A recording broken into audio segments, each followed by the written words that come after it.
In today's Community Focus, it is officially summer break for Rhode Island students, but there is still plenty of news to cover on the education front.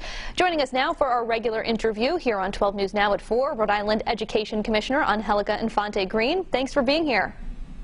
Thank you. Thank you for having me, Kim. I want to talk about Achievement First, moving into the Forts Elementary School in Providence. Can you just break this down for us? Who first proposed putting Achievement First into a Providence public school building, and why? So I think if you recall, when the mayor expanded the seats for Achievement First, that's been a while now, about a year and a half ago now. One of the things that happened, Achievement First reached out to everyone to figure out how to have additional seats in the building, and they wanted to work together. So this has been a long conversation that's spanning months and months, where we have been talking to Achievement First about the possibility of sharing space and collaborating and working together. And when you say we, do you mean the city, or do you mean RIDE, or both? Both. I think it's been everyone. So this was a joint proposal that was formed by the state and the city together? Well, for the collaborative. So there's two pieces that get conflated. So the building, we don't own the buildings. The city owns the buildings. In terms of collaborating together, we have been doing that from the very beginning. So I think that's where the two differences are. But we have all been having these conversations for a very long time. Parents and teachers say they didn't know about the physical move, and in fact tonight the City Council is also planning to discuss whether they should have had a say. Why wasn't there any public engagement before this announcement was made? So here's the challenging part. We didn't know whether it was going to happen or not. We found out about the signed agreement not too long ago.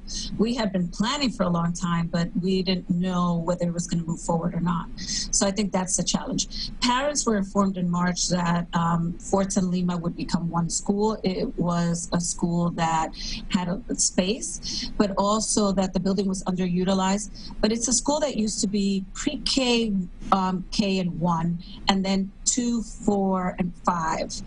So it became one school. It is also one of our most struggling elementary schools in the district. So we thought that one principal having one vision, a cohesive vision, would make sense. So parents were informed of that. The only kids that will be in a different space this year are the kindergarten kids moving to first grade. Everybody else will be in the same space that they were last year.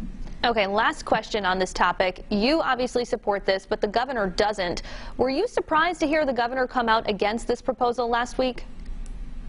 Well, I think I don't know. I think what's happened is that it all happened kind of quickly. So there was a lot of planning for many months, and then it sort of stopped and then started again. So I think it might have taken